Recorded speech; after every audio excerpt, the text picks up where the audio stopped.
سلام علیکم ګرانو اوریدونکو دوستانو ډیره مننه چې زموږ د پودکاسټونو دا لړۍ له ولسمشر محمد اشرف غنی سره تعقیبوي. نن د اقتصاد وار دی.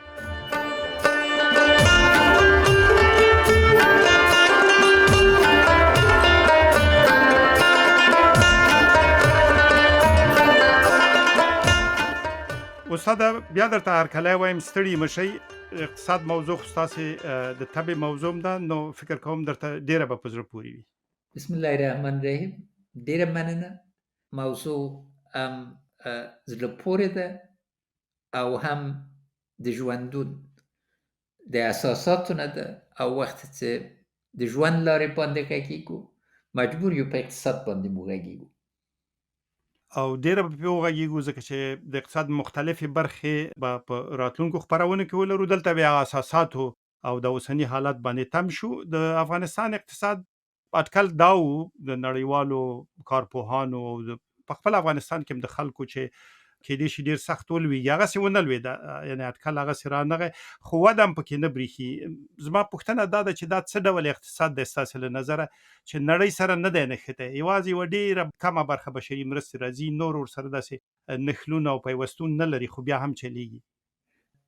لومړی عرض مې دا ده چې نړۍ سره ډېر نښتلی ده. جرمي برخه د اقتصاد او شبکه‌ای برخه د اقتصاد نړۍ سره ډېر سخت تړله. هیروین او اوس امفیتامین. د افغانستان د امفیتامین صادرات آخري گزارش د ملګرو ملتو ښیي چې زښت ډېرو هېوادو ته په ودې کې ده، او لا د تریاکو بندېدل نتایج واضح نه دي چې واقعا څه تاثیر لري، اما هیروین لا هم په قوت روان ده. نو دا برخه باید په واضح توګه نظر کې ونیول سي. او هغه نړۍ سره چې په اصولي روابطو باندې او په قانوني روابطو سره چلند و، هغه روابط شلیدلي دي، اما دا برخه پیاوړې شوې. بلې برخه نه که د افغانستان وارداتو ته وګورئ، حدود تخمین په حدود 6.2 میلیارد ډالره ده، اما بیا هم باندینی څېړنې دا ښیي چې د 6.2 میلیارد ډالره د افغانستان داخل کې اکثر مواد نه استعمالیږي، بلکې ډېر احتمال لري چې نورو ګاونډیو هېوادو ته صادر سي. نو دا برخه هم تړلې ده چې یو شبکه‌ای ارتباطونه دي. له بلې خوا نه قراردادونه په پټه ورکول کېږي. واضح نه ده چې د افغانستان شتمنۍ څه رقم ویشل کېږي، په څو اصولو باندې خرڅېږي، ایدې عواید چا په جیب کې ځي او کومې مودې دپاره دا ورکول سوي دي. نو دا رقم علایق موجود دي. له بد مرغه نه دا دوه برخې د روابطو برخې دي. منتها فرق په دې کې ده چې دا شفاف قانوني روابط نه دي. هغه برخې چې په رسمي یا قانوني اقتصاد پورې او په عرفي اقتصاد پورې تړلي دي، له بد مرغه نه بیا کمزور سوي دي. دغه ډول غیر رسمي یا بل تعریف له مخې جرمي برخه د اقتصاد مخکې هم وه او پیاوړې هم وه. هغه وخت کې فکر کوئ اندازه یې د هغې نه ډېره شوې ده، یعنې ونډه یې په رسمي اقتصاد کې تر هغه ډېره شوې ده که هماغومره پاتې؟ دا یوه معادله ده. بیا هر څومره چې رسمي اقتصاد یا قانوني اقتصاد ورته وایي، شرعي اقتصاد برخه یې ډېرتري، تر همغه اندازه پورې جرمي یا شبکه‌ای اقتصاد فیصدي به کمه وي. اما په هغه اندازه چې قانوني اقتصاد او عرفي اقتصاد چې اکثریت د افغانستان خلک پکې ژوند کوي کمزوري سي، او مخکې موږ او تاسې په دې باندې وغږېدو چې عمده 4 سکتورونه څنګه صدمه لیدلې او کمزوري سوي دي، تر همغه اندازه پورې بله برخه اوچتېږي. اوس خبره په دې کې ده چې پیسې چا په لاس کې دي، څوک پیسې لري او هغه پیسو سره څه کوي. او په نورو ممالکو کې لکه کولومبیا او نور ځایو کې دا لیدل سوي دي چې جرمي اقتصاد په قوت باندې د نورو شتمني په ارزانه په داسې شرایطو کې ترلاسه لاندې کولی شي، څه ځمکې دي، څه جایدادونه دي، څه نور بنسټونه دي، فابریکې دي. بیا هم شی چې احتیاط پکار ده، چې باید معتاد سړی د علم له نظر نه وغږېږي، ځکه چې ډېرې خبرې پټې دي. دلته قضاوت باید په اسنادو باندې، موږ په علایمو قضاوت کوو او علایم واضح دي، اما دقیق اسناد هم پکار دي چې دا برخه وڅېړو. او مقدار د جرمي اقتصاد له لسها میلیارده ډالر نه په کال کې ډېر تر و. نو دلته باید په نظر کې ونیسئ 60% په کال کې زموږ اقتصاد ورانېده د طالبانو او نورو لخوا. دا یعنی په کال کې په حدود 1.5 میلیارد تر 2 میلیارده ډالر موږ له لاسه ورکوله. هغه برخه اوس تر ډېره حده کمه سوې ده، اما دا چې پیسو سره څه کېږي، عواید سره څه کېږي، دا ډېره برخه پټه ده. همینجا مناسب خواهد بود که در مورد بخشایدگی از اقتصاد هم صحبت کنیم. شما در یکی از برنامه‌های گذشته اشاره‌هایی داشتین، انواع و اقسام فعالیت‌های اقتصادی رو می‌خواستین تشریح کنین. شاید همین بهترین جایش باشه که در مخصوصا در حالت فعلی افغانستان ما چند نوع از اقتصاد میتونیم مشاهده کنیم. قسمت اول اقتصاد قانونی است که دو بخش داره. یک بخش که بر اساس قوانین تنظیم میشه و به شفافیت مردم امکان فعالیت میده، و دوم اقتصاد عرفی است، مخصوصا اصناف ما و سکتور خدمات ما قرنهاست دوام داشته. فرق در چیست؟ دو طرف یک کوچه رو ببینید یا دو ناحیه یک شهر ببینید. او بخش جایداد که ملکیت شرعی است یا ملکیت است که به صورت رسمی مورد قبول است، قیمتش 2 تا 10 چند زیادتر از او بخش است. او طرف سرک به طرف عرفی هم بهش داد گرفت میشه و این پدیده اقتصاد غیر رسمی، اقتصاد عرفی، اکثریت مردم با مشکلات اساسی دچار میکنه، چون مسئولیت جایداد از اینا تامین نیست. و امروز یکی از مسائل اصلی در هر دو بخش میسته که آیا مسئولیت جایداد وجود داره یا خیر. وقتی که افراد به زور ملکیت ها رو میگیرن و کس توان از این نداره که مجبورشان بسازه که ملکیت ها رو تخلیه کنن و به واضح برشان جواب داده میشه که دستان آزاد، در او حالت تمام اعتماد سرمایه گذاری که از ملکیت مسئول و از ملکیت مال و جان و عقل و اینا سرچشمه میگیره، مورد سوال قرار میگیره. قسمت دیگر اقتصاد جرمی است. اقتصاد جرمی جزء جهانی شدن سیاست. ما یک پروسه جهانی شدن مثل اینترنت و شبکه‌های اجتماعی و اینا رو داشتیم که جزء تکنولوژی عصری است و جهان با هم نزدیک کرد.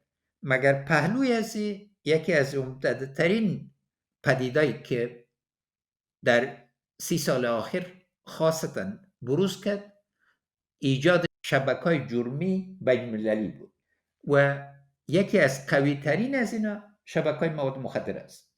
و مطالعاتی که صورت گرفته به صورت واضح نشان میده که شبکه‌های تولید هیروئین و شبکه‌های تولید کوکین که یکیش در آسیا است و یکیش در امریکای لاتین هستن با هم ارتباط داره.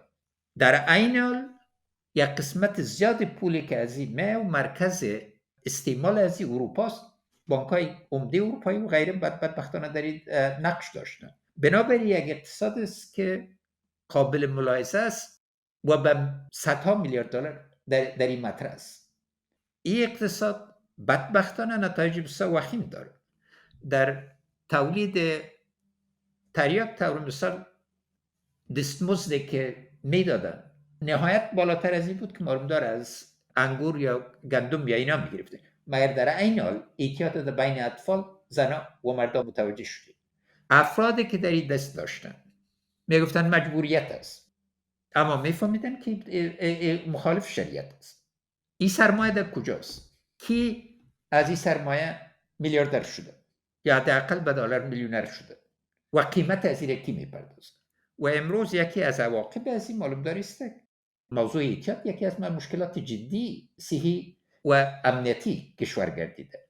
در اول ادعایی بود که دیگران معتاد میشن. در خود افغانستان اعتیاد به وجود نمیاد، اما بدبختانه این به وجود آمد و پولی که از این آمد، دوران از این و تأثیر از یک طرف وزارت داخله هیچ بار اصلاح نشد و از نگاه تحلیل بین‌المللی به یکی از منابع سوء استفاده اساسی و مشارکت با اقتصاد جرمی دچار بود. وزارت داخلی داخلی 20 دوران سال گذشته وزارت داخلی جمهوری دوران جمهوری و بارها خودش گفت که یکی بله. از فاسدترین نهاد هاست، اما معلوم دار در تقسیم در مشارکت وزارت داخله قسمت عمده دوران است. این کدام چیزی پنهان نیست. اسناد بین‌المللی که از طرف منابع امریکایی توسط خواستایی که ژورنالیستای واشنگتن پست در محکمه رفتن و اجازه دسترسی را به گرفتن، اتهامات سر مقامای بالا رتبه به صورت واضح مطرح شد و با وجود جنگ مواد مخدره هم از سرحدات جنوبی ما و هم از سرحدات شمالی ما به صورت اساسی در دو شبکه بزرگ، یکی به طرف شرق میانه و اروپا و قفقاز و اینا و شبکه دیگهش به طرف آسیای میانه و روسیه و چین و هند و حتی افریقا و اینا مطرح بود. این شبکه‌های قوی است. نقطه‌ای که آل با وجود آمده است که معادن افغانستان و دارایی‌های دیگه افغانستان به چی رقم به لیلام گذاشته شد. کی در این مطرح است؟ در گذشته خو یک مثال بود که در شب سیاه مورد معامله قرار میگیره، در روز روشن اما در وقتی که به صورت سری مورد معامله قرار بگیرن و از نقطه اساسی باید ببینید که این قراردادها مشروعیت بین‌المللی نداره، مشروعیت بین‌المللی داشته نمیتونه، چون این منابع سرمایه است که به تمام مردم افغانستان تعلق داره و تا به صورت شفاف مورد استفاده قرار نگیره و استناد قانونی نداشته باشه، اینا در پشت پرده است. په عین حال کې کېدای شي د جمهوریت دوره یوه بریا دا وبولي چې په لومړي ځل د افغانستان په تاریخ کې ملي عواید چې زیاتې د رسمي اقتصاد محصولاتو په لومړي ځل 2 میلیارډو ډالرو یا دغه کچې ته ورسېدل. بالکل درې کالو کې موږ 3% پایداتو کې اوچتوالی وړو او د دې اساس پرېښودل سو، مګر اصلي طرح او هغه شی چې باید راتلونکي لپاره په نظر کې ونیسي، افغانستان یوازې د ګمرکاتو په عوایدو باندې نشي چلیدل. وده باید په اساسي توګه راسي، سکتورونه باید ډېر سي چې د یو منظم مالی اساس په افغانستان کې موجودي، ترڅې ولس وکړای سي په خپلو پښو ودرېږي. اساسي مسلې ته راسو. ولس عصري ژوند غواړي، خدمات غواړي. اوس هغه ولس نه ده چې وایي که 15 کالو کې د یو سړک راته جوړ که یا په 6 کالو کې د یو روغتون راته جوړ که کور دی آباد. ولس بیړه کې ده او زه ټول ولایت د افغانستان کې ګرځېدلی یم، داسې ولایت نه ده چې خاصې طرحونه لري او خاص لومړیتوبونه او لومړیتوبونه مشترک دي، یو دي. د ژوند امکانات غواړي او لکه چې تاسو پخواني مرکې کې وویل دا کډوالې چې بیرته راځي خو د ژوند یو سطحې سره مخته سوي دي او کم له کمه هغه غواړي. د دې دپاره چې وکړای سي د ولس غوښتنې ترسره کړي، باید یو اقتصادي اساس ولري او یو اساس د دې دا ده چې دولت عواید باید په مشروع توګه په ډېرېدو سي او بیرته د ولس په لومړیتوبو ولګېږي. هغه پخوانیو شرایطو ته په پام سره له مالیې نه تېښته ډېره وه، اوس کېدای شي د مالیې ټولولو کار منظم شوی یا اسان شوی او په دې حساب ملي عوایدو کې هم ډېروالی راغلی. بیا هم دوه برخې دي. یو تېښته وه او یوازې تېښته نه وه، د جنګ سالارانو برخه، غیر قانوني برخه، اما په زور د ملي عوایدو ګرځول یوه ډېره بده او شومه پدیده وه او ځواب یې باید دوی ورکړي، ځکه دوی د ملي ګټو مخه ونیول او مخصوصا ګمرکاتو کې او نورو برخو کې هغه تور کارونه دوی وکړل چې تر قیامته پورې به پاتې کېږي او له بلې خوا نه یې مشارکت درلود. ترانسپورټ برخه وګورئ، څومره پولیس داخل و چې هر ځای کې درول، له یو خوا نه طالبان درول، له بلې خوا نه پولیس درول. او د همدا پولیسو چې ورباندې سلها میلیون ډالر لګېدلي وو. محلي افرادو او تنها درېشۍ یې اغوستې وې.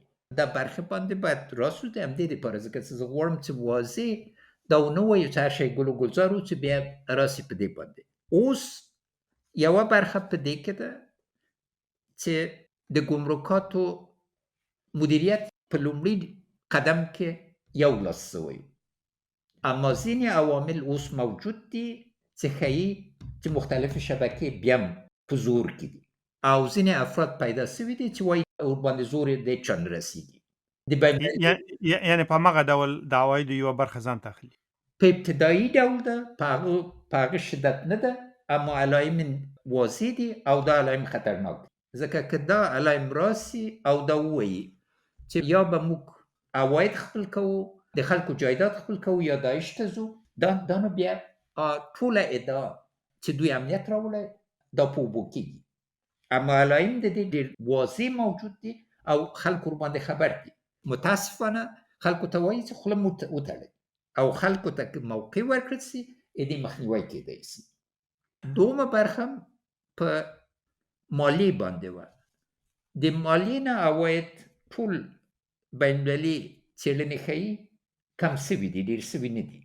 اما خلکو نه چې په زوره اوس اونه هم له ځمکې نه او هم له دوکانو نه او دې نه عواید ټول کړي، دا ډېر تر سوی او په حالت کې چې دوی ژوند خپله په بد وضعیت کې ده. دا 19 پېړۍ ته برته تګ ده. په 19 پېړۍ کې د عبدالرحمن خان په وخت کې تقریبا 50-75% حاصل د کروندګرو د مالیې باندې ټولېده او چا به درمن نسو ټولولی تر چې مور نه وای ورباندې چې برخې بیل سي او هغه وخت کې عواید به یې په اجاره ورکوو، اجاره دارو چې بیا دا کارونه یې کوو. دا هم پس د ډاکټر نجیب د حکومت د ړنګېدلو نه هم ولیدل چې ځینې افراد چې په محلي توګه مطرح سول او جنګي قوتو باندې بدل سول، اول څه په ګدامو دا کې وو دا یې وخوړل، اما پس له هغه نه راغلل په خلکو باندې او وده مطلق له منځه لاړل.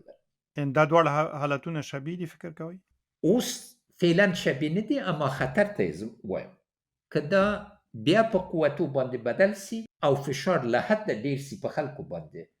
یعنې موضوع یوازې د عوایدو ټولول نه دي، د داسې عوایدو ټولول دي چې د اقتصادي ودې نتیجه یي، نه دا چې د اقتصادي رکود او د اقتصاد له منځه تګ سره تړلي. آیا عواید د جرمي اقتصاد نه ټولېږي؟ څومره ټولېږي؟ شبکې اقتصاد نه څومره ټولېږي؟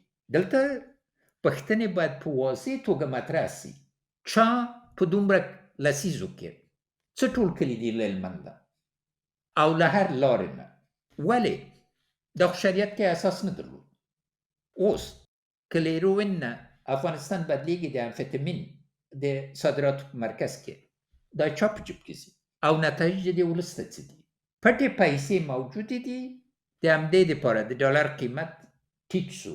د دې پټو منبع زه فکر کوم که واضح توگه جرمی و شبکه اقتصاد دزی. و در اینجا یک پرسش حتما در مورد ذخایر ارزی افغانستان هم به جا خواهد بود که مردم معمولا میپرسند ذخایری که در ایالات متحده آمریکا مسدود ساخته شده در اقتصاد افغانستان نقشی از این چیست و مسدود بودن از این به چی معنی است و رها شدن از اون میتونه چی پیامدهای داشته باشه؟ قدم اول خدمتتان عرض کنم که ما تانستیم ذخایر افغانستان دو چند بسازیم. اساس از این ذخایر و متفکر ملی اقتصادی افغانستان مرحوم عبدالمجید خان زابلی گذاشت. قبل از اینکه امریکا در جنگ دوم جهانی داخل شود، آقای زابلی صادرات قابل ملاحظه پست قرقل به امریکا انجام داده بود و وقتی که امریکا داخل جنگ شد این پول مسدود میشد. او با این پول یک مقدار قابل ملاحظه طلا را خریداری کرد و در بانک مرکزی نیویورک که یکی از شعب بانک مرکزی ایالات متحده امریکاست گذاشت. در طول زمان این ذخیره طلا یکی از منابع عمده پشتوانه افغانی است. پول ملی ما. و وقتی که ما افتخار خدمت در وزارت مالیه را داشتم و پول اصلاح کردیم که پول افغانی ارزش خود مطلق از دست داده بود و یادتان است که یک سبد پول به کار بود تا یک سبد سبزی را خریداری کنید. ذخایر در 20 سال به حدود زیادتر از 9 میلیارد دلار رسید. این پشتوانه پول افغانی است. این پول تنها در حالات اضطراری باید از پیش استفاده شود. غیر از این خود استحکام پول مورد خطر می باشه. اقدام امریکا بی سابقه است. اینا تعزیر وضع کرده میتونن، تعزیر وضع کردن، اما ای که پول مشروع یک مملکت سرش اینا تصمیم بگیرن و ای رو به افراد مختلف ببخشن، مثل کسایی که ادعا داشتن سر طالبا از با اتهام ازی که اینا در فاجعه 11 سپتامبر نقش داشتن که هیچ نوع اسناد بر ازی وجود نداره، اما یک ادعایی است که در یک از محاکم شده بود و بالاخره رد شد. این بی سابقه است و اقدامی که در باره ذخایر روسیه قرار گرفت به تعقیب از این بود. این به اعتمادی رو به وجود آورده. اما یکی از سرمایه ملی افغانستان است که ارتباط واضح داره به ایجاد مشروعیت ملی و اعاده مشروعیت بین‌المللی که به اساس از اون بتونه پس دسترس افغانستان قرار بگیره. هر ماه یک مقدار پول از این ذخایر می‌آمد به صورت منظم که در بازار به صورت دلار فروخته شود، اما ما هر سال تانستیم که از عواید بانک مرکزی این پول از زیادتر بسازیم که جزء یک سیاست منظم اقتصادی باید باشه. غواړم لاند فقط یو دوه جملو کې راته ووایاست دغه پیسې خو میاشتنۍ ګټه هم لري، یعنی په عین حال کې چې دا بندیز چې پې لګېدلی تاوان یې رسولی، په عین حال کې هغه پیسې چې پرتې دي هره ورځ لګیا دی ګټه هم کوي، دغه سرمایه نور هم ډېرېږي. بله، او دا په ډېرېدو کې ده ځکه چې د ګټې وړ حساب ده او هلته یو منسجم نظام موجود ده چې انشاءالله تعالی په راتلونکي کې به د افغانستان د ولس په ګټه ورنه استفاده وشي. څرنګه چې موږ د اقتصاد په بیلابیلو برخو باندې نورو خپرونو کې غږیږو، لاند همدلته د دې لپاره چې د عوایدو په سرچینو مسایلو باندې راغلو، یوه برخه د بهرنیو پانګونو یا سرمایه ګذارۍ وه په تیر کې هم دومره ډېر پرمختګ پکې رانغی، ځینو ځایونو کې چې ژمنې وشوې هغه عملي نه شوې. اوس هم زه اورم چې ځینې هیوادونه ژمنې کوي. فکر کوئ د چین یا عربي هیوادو غوندې بالقوه پانګونکي کېدای شي بوخت شي په افغانستان کې او دا اقتصاد ته یو خوځښت ورکړي که څنګه؟ په دې تړلې ده چې څه شرایط دي او دا پانګوال له دې ملکونه راتلونکی څنګه ګوري. که په دې باور یي چې ثبات خواته ځي وضعیت او دوی پانګه به دوی ته لویه ګټه راوړي، امکان شته. اما که په دې نظریې چې وضعیت یا په همدې حال به پاتې شي یا به منفي خواته لاړ شي، نو بیا احتمال لږیږي. پانګه اچول مراحل لري او هم په سکتورول نظر نه او هم په اصولو نظر نه. سکتورونه په دې کې لکه چې د معدن په سکتور کې پانګه چې واچوي بعد 10 کاله 20 کاله ډېرتر وګوري، غیر له دې نه چې شی لکه سکارو غوندې چې فورا یې وباسي او د په جای چې ورنه برق جوړ کړي په نورو یې خرڅوي، هغه بل شی. اما دوم دې حقوقي شرایط دي. چین د جمهوریت په لومړني برخه کې دوه لویو پانګونو کې چینایي کمپنۍ ژمنې وکړلې، پس له هغه نه چې عملي کار ته راغله خپله ژمنې باندې ونه درېدې. یعنې دا قضاوت به تاسو د عینکو یادونه کوئ په ځای وي. ما اورېدلي دي چې د چین ژمنې په افغانستان کې ډېرې خیالولې او ډېرې بلند پروازانه وې په اسلام، مګر هیڅ یې ونه کړل. دا قضاوت صحیح دی که نه؟ یوې بلایوز مرستې دي چې ډېرې لږې وې، لکه د مثال په توګه د 10,000 کورونو جوړونه چې ژمنه ما سره وسوله عملي نه سوله په کالو کې. هلته دستګاه ډېره چټکه نه ده او له بل خوا نه قیمتونه یې ډېر اوچت دي. موږ ته به مفته وه معیارشی چې موږ په $100 کول فی متر مربع باندې، دوی به په $600 کول. دلته باید پوه سئ چې ټولې مرستې چې له هېوادونه کېږي، لومړی قدم یې د دوی خپل ګټه ده. د امریکې $1 15 سنته تر 20 سنتو پورې به د حد اعظمي ارزېده. نو هغه باندې به بیرته راسو په یو بل بحث باندې. اما تمرکز په 2 قراردادونو باندې و چې یو د عینک د معدنو او بل د تیلو قرارداد په شمال شرق د افغانستان کې. دواړو کې عینک کې خاصتا هغه ژمنې چې سوې وې چې افغانانو فکر کول چې ژمنه ده. د مثال په توګه د 200 میگاواتو برق راوړل، د مرکزي افغانستان د سکرو نه د ریل پټلۍ جوړول او د مس صنعتي استعمال دپاره صنعت جوړول، په دې یو باندې د دوی ونه درېدل.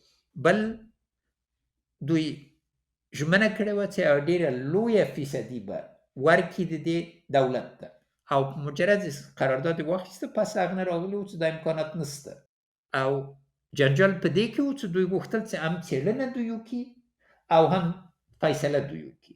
نو دا نتیجې ته ونه رسېدله.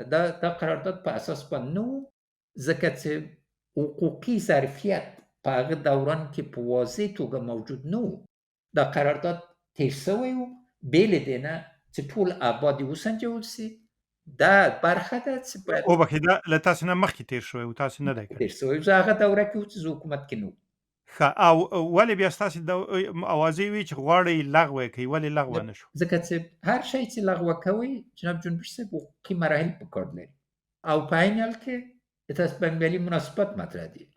د تیلو قرارداد ما لغوه کړ، پس له ډېر څېړنې نه او دوی مجبور کړل، ځکه دوی راغلي وو په هغه وخت کې پانګه اچوله چې تیل قیمت ډېر اوچت و.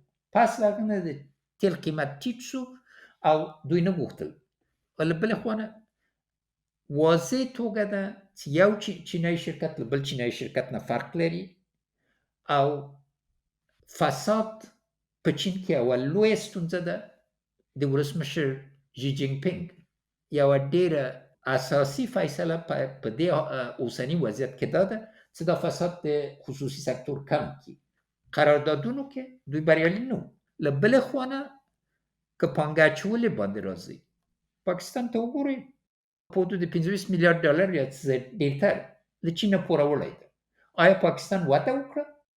اساس دا ده چې هر څوک چې پانګه اچي خپل ګټې ته ګوري، اما یو دولت او یو ملت باید دغه ظرفیت ولري چې پوه سي چې کومې ګټور ده، کومې د اعتبار وړ ده، او کومې دې دپاره دي چې منابع خپل کړي.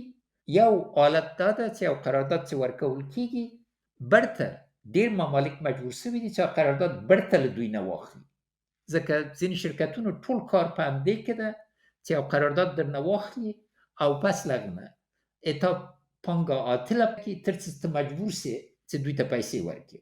او دا یو لوی کسب ده، خاصتا د حقوقدانانو، د بین‌المللي حقوقدانانو، چې د په ودې ملکونو کې دوی په داسې زنجیرونو کې گرفتار کړي چې ځان ونسي کړی ونه وژغوري. بله، و بازم به قسمت‌های آخری برنامه نزدیک میشیم. یکی دو سوال زود میپرسم. نخستی که کشورها، یعنی رشد اقتصاد کشورها تنها مربوط به منابع نیست، مهارت نیروی انسانی و کارگرها هم خیلی نقش ارزنده داره در بسیاری کشورها که فاقد منابع زیرزمینی هستند. با می مهارت تانستن به رشد قابل ملاحظه برسن. فکر میکنین افغانایی که باز میره ربط بدیم به افغانایی که عودت میکنن، در بین از اینا مهارت های بیایه به کشور که باعث رشد مزید اقتصاد افغانستان شود؟ انشالله تعالی.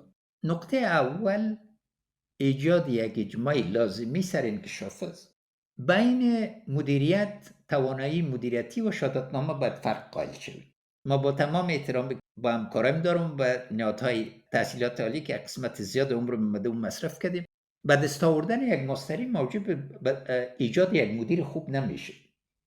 مدیریت شکل خاص داره و باید هم از نگاه مسلکی تکنیکی فهم ایجاد داشته باشه، هم از نگاه کار در ماحول و محیط و خاصتا از نگاه ساختن طرحهایی که بتونه حرکت بده.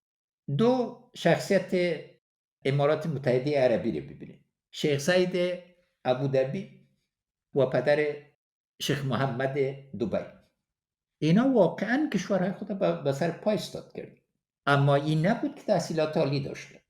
لیکوانیو یکی از کلانترین شخصیتایی که سنگاپور از یک کشور دنیای سوم به دنیای اول برد، در طول کار ابعاد مختلف سکتورها و اینا را یاد گرفت و سنگاپور هیچ چیز نداشت و در وقتی که امارات شروع با فعالیت کردن اینا دارای عایدات نفتی نبودن. بنابراین ضرورت واضح است که ما انواع ظرفیت ها را به صورت واضح بسنجیم و نقطه کلیدی ظرفیتی است که ظرفیت در طول کار ایجاد میشه، با تجربه ایجاد میشه، قضاوت ما بینش به وجود میاد، از این جهت تداوم به کار است. مشکل ما به صورت اساسی ای بوده که تعدا بره که مرحوم زابلی گذاشت ما تعقیب نکردیم. طرحی را که مرحوم زابلی مطرح کرد 30 سال پیشتر از طرحی که کره جنوبی مطرح کرد این مطرح کرده بود و واقعا یک ایجاد همکاری بین یک سکتور سرمایه گذار، نه یک سکتور تاجر، سکتور که افغانستان به طرف صنعتی شدن و صادراتی شدن میبرد و تمام اقتصادش تغییر میداد، با دولت مرکزی با وجود آمده بود. در شرایط فعلی ما باید دوباره سر میز کار بریم که یک نقشه اساسی امکانات خود، ظرفیت‌های خود و مشکلات خود تشخیص بدیم تا به اساس تمام مردم داخل کنیم که یک حرکت سرتاسری به وجود بیاید و در این رفاه هم است و تامین زندگی آبرومند و آسوده امکان پذیر است. او غواړم دا پروګرام په یوه داسې پوښتنه پای ته ورسوم چې د راتلونکو پروګرامونو لپاره یو بنسټ شي. تاسې په خپله یوه وینا کې ویلي وو چې وګړو ته مې یوه سپارښتنه کړې وه چې زموږ فقر ازلي نه دی او ابدي کېدلی هم نشي. یعنې دا فکر له سره وباسئ چې موږ وږي یو بېوزلي یو، موږ نه یو. غواړم تاسې دا راته تشریح کړئ چې څنګه موږ افغانستان نوم چې اخلي د فقر نوم ورسره تړلی دی. ستاسې دغه فرضیه په څه ولاړه؟ ما فرضیه په دې ولاړه ده چې خدای جل شانه موږ ته دومره امکانات راکړي چې په لسیزو نه په پېړیو ورباندې مړېدای شو. یوه قصه به مې اورېدلې، یو څوک په هندوستان کې و، خوب یې ولید چې یو لوی ګنج به درته ورسېږي. نو دی سبا له کوره ووت، په درست جهان باندې وګرځېده او بیرته خوار راغی کاله ته، ویلې دی چې کور وران سوی او څا وچه سوې. څا کې کته سو چې بیرته یې وکیندي، پکې لویترین الماس د نړۍ د پیدا کړ. خبره په څه کې ده؟ موږ په دغسې الماس باندې پراته یو، مګر دا انسجام هم نه ده پیدا کړی چې په ګډه دا وحدت پیدا کړو، یووالی پیدا کړو، منظم طرح سره راسو چې خوار نه یو.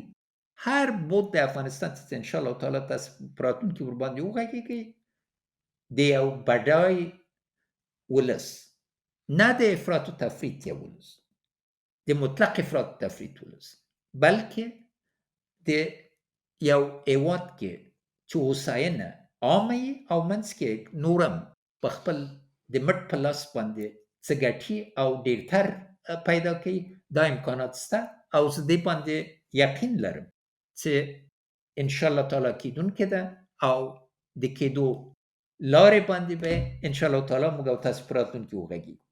همدلته په ځای ده چې زه د ګل پاچا الفت یوه نثر ته هم اشاره وکړم. هغه د یوه غله قصه کوي چې وږی و او غلا پسې ووت او چې غلا یې وکړه نو وایي غل په غره کې نه ځایږي، په کور کې دا مال نه ځایېده، نو ډارېده چې څوک خبر نشي. کور انګړ یې وسپړه چې دا پکې ښخ کړي. کله چې هغه سپړه یو لوی کان ورته راووت. نو دی وایي چې دا سړی نه پوهېده چې په یوه لویه خزانه باندې پروت دی. یعنې دا ملامت نه و، د ده ناپوهي ملامته وه. کیدی شي که موږ په افغانستان کې د پوهې او د ټکنالوژۍ سطحه دغسې یو پړاو ته ورسوو چې لازمه ده کېدای شي دا د فقر سلسله وشکېږي. بالکل ما د الفت صاحب دا لیکنه لوستې وه او بله ډېره مشهوره وه، نو ځکه مې هغه هم ویلې وه، ډېر منندوی یم چې تاسو ذکر وکړه. دا یوازې په تخنیکي پوهې پورې تړلې نه ده، دلته باید موږ دا باور راوړو چې جمعي عقل د افغانستان ډېر پیاوړی ده. ولس ته باید دا موقع برابره کړو، بې له دې نه چې ولس نه وډارسو، چې د ولس عقل او د ولس توان په کار واچو. که ولس د مثال په توګه که هر څوک له خپل کلي نه یوه خښته جګه کړي، مکتبونه په 11 شلم یا سلم د قیمت تمامیږي. یو بل ته لاس ورکول، موږ او تاسې یو لوی سلسله، یو عظیم دود د اشر دود هم درلوده، سره ټولېدو. دا د افغانستان د اوبو انجینري تر 19مه پېړۍ کې وه، بېسارې وه نړۍ کې. هر متخصص له باندې نه چې به راغی، حق حیران به پاتې شو چې دا څنګه افغانان په دې توانېدلي دي چې دا اوبه، لیونۍ اوبه ایثار کړي او لوی تمدنونه پکې راوړي. دلته دا پکار ده چې موږ ټول یو بل ته لاس ورکړو او هره برخه خپله شتمني عامه شتمني وګڼو. نه دا چې اوبه د ما نه دي، نه دا چې خاوره د ما نه ده، نه دا چې ځنګل د ما نه ده، نه دا چې معدن د ما نه دي، نه دا چې لمر د ما نه ده، دا ټول د موږ ټولو دي. یا دا چې ووایي او نیمروز د ما ده، بدخشان د ما نه ده، یا فاریاب د ما ده، پکتیکا د ما نه ده. هره برخه د دې خاوره د موږ ده. هر افغان حق لري چې هره برخه د دې خاورې کې ژوند وکړي او د تاریخ په پړاو کې هر برخه د دې خاورې کې ژوند کړي. خلک په خوځښت کې دي. د یو ملت معنا دا ده چې یو بل منئ او ژوند ته ترجیح ورکوئ. عرض مې بیا هم دا ده چې تکرار نه سي، ژوند ته باید لومړیتوب ورکړو. د ژوند په لومړیتوب باندې بیا په دې باندې قانع کېږو چې څنګه سره ژوند وکړو او یو بل ومنو او په مخه لاړ شو، او انشاءالله تعالی دا کیدونکې ده. ډیره مننه. وایی پیش زمینه شد برای بحث‌های آینده ما که در مورد امکاناتی که افغانستان هم میتونه از فقر رهایی بده و به پاهای خود استادش کنه، به او میپردازیم. این برنامه را به همینجا به پایان میبریم. بسیار تشکر از شما دکتر محمد اشرف غنی. تشکر از شما و تمام هموطنایی که به برنامه گوش میکنن و سهم میگیرن. yaşasın افغانستان، زنده باد افغانستان، تل دی افغانستان.